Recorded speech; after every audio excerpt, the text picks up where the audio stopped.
قرآن سے ان کو قبول کر لو جو سائنس کے مطابق ہے، اور جو سائنسی حقائق سے مطابقت نہیں رکھتی باتیں پھر اس میں اپنی رائے زنی سے کام لو۔ فرشتے ہمیں کو نظر آتے ہیں، انکار کر دو۔ جنات ہمیں کو نظر آتے ہیں، انکار کر دو۔ جنت کس نے دیکھی ہے؟ انکار کر دو۔ انکار کر دو۔ جو معراج خواب کی ہو نا وہ زیادہ طاقتور ہوگی، زیادہ عجائبات کی حامل ہوگی۔ اللہ اکبر، خواب کی۔ اس کے پیچھے تھیم کیا ہے جی کہ سائنس سے نہیں ٹکرائے گی۔ اگر ہم جسمانی مانیں تو بھی کیسے ہو سکتا ہے کہ ایک رات کے اندر اتنا سفر؟ آخر معجزہ بھی تو کسی چیز کا نام ہے۔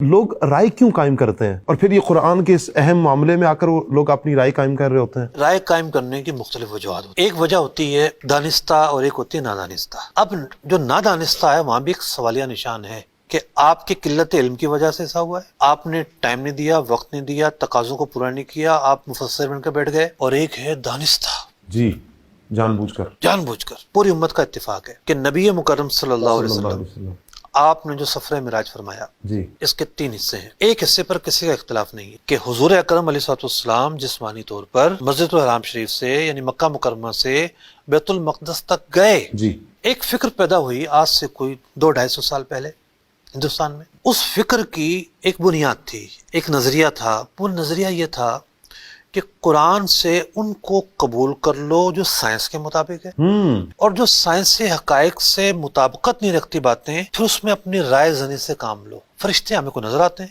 انکار کر دو۔ جنات ہمیں کو نظر آتے ہیں، انکار کر دو۔ جنت کس نے دیکھی ہے؟ انکار کر دو۔ انکار کر دو کہ بھئی جنت سے مراد تو کچھ اور ہے، فرشتہ سے مراد تو کچھ اور ہے، فلاں سے مراد کچھ اور ہے۔ وہ 200-250 سال والا جو نظریہ ہے وہ آج بھی چل رہا ہے۔ اللہ اکبر۔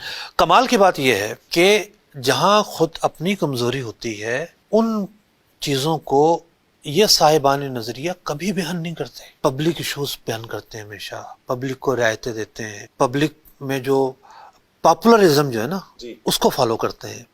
اب ایسے لوگوں کی ایک تفسیر میں نے پڑھی ایک مرتبہ، کہنے لگے کہ دیکھیں جو معراج خواب کی ہو نا وہ زیادہ طاقتور ہوگی، زیادہ عجائبات کی حامل ہوگی۔ اللہ اکبر، خواب کی۔ اس کے پیچھے تھیم کیا ہے جی کہ سائنس سے نہیں ٹکرائے گی۔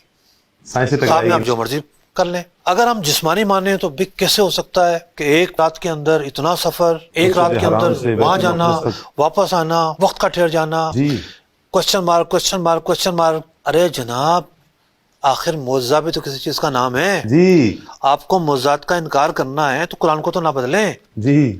اب ایک اور لطیفہ سناتا ہوں میں آپ کو۔ سورہ فیل ہم سب جانتے ہیں اس کا کیا پس منظر ہے۔ پس منظر کیا ہے اس کا؟ ابرا آیا، ہاتھیوں کا لشکر لے کر آیا، اللہ تعالیٰ نے ابابیل بھیج کر اس کے پورے لشکر کو ہلاک کر دیا۔ اور مینا اور مزدلفہ کے درمیان وہ جگہ ہے وادی محصب جہاں پر وہ عذاب نازل ہوا۔ اب ابابیل سے پورا لشکر ہلاک ہو جانا، وہ بھی کنکریٹ سے ہاتھی مر جانا، سائنس کے تو خلاف ہے نا، ٹھیک ہے۔ خلاف تو ہے۔ اب انہوں نے سورہ فیل کا ترجمہ ہی بدل دیا، تفسیر ہی بدل دی۔ کہنے لگے اصل میں تو وہ ابابیل آندھی کو بھی بولتے ہیں عربی میں، اور وہ اصل میں یوں تھا کہ وہ حج کا موقع تھا، اور وہ کیا ہوا کہ جب وہ آیا تو لوگ تیش میں آ گئے، پھر آندھی چلی اور لوگوں نے پتھر مارے اٹھا اٹھا کے، لوگ تیش میں آ گئے، تو یوں آندھی اور پتھر دونوں ایک ساتھ جمع ہوئے، تباہی تو یہاں سے آئی۔ یہ تفسیر کی گئی۔ حالانکہ وہ یہ بھول گئے کہ وہاں لفظ ابابیل سے پہلے بھی ایک لفظ لکھا ہوا ہے، جی طیرن ابابیل۔ طیرن ابابیل۔ ابابیل کو متعین کیا طیرن نے کہ اللہ تعالیٰ نے ایک پرندہ بھیجا۔ طیرن پرندے کو کہتے ہیں جس کو ابابیل کہتے ہیں، اس پرندے کا نام ابابیل تھا۔ اب آپ یہ دیکھیں، آپ حیران نہیں ہو رہے ہوں گے ایسی تفسیر بھی کوئی کر سکتا ہے؟ کر رہے ہیں، کر رہے ہیں۔ آج بھی ٹی وی پہ بیٹھتے ہیں، جی آج بھی جناب ایسے مفکرانہ انداز میں باتوں کو بیان کرتے ہیں، لیکن وہ ایک تھیم نہیں، کو لوگوں کے جذبات کے ساتھ نہیں کھیلا جاتا مجھے۔ نہیں جذبات سے نہیں کھل رہے، وہ لوگوں کو اپنی رائے کا تابع بنا رہے ہیں، اور ان موضوعات کو کبھی بھی ڈسکس نہیں کریں گے جی کہ بھئی آپ کی تفسیر کی بنیاد کیا ہے۔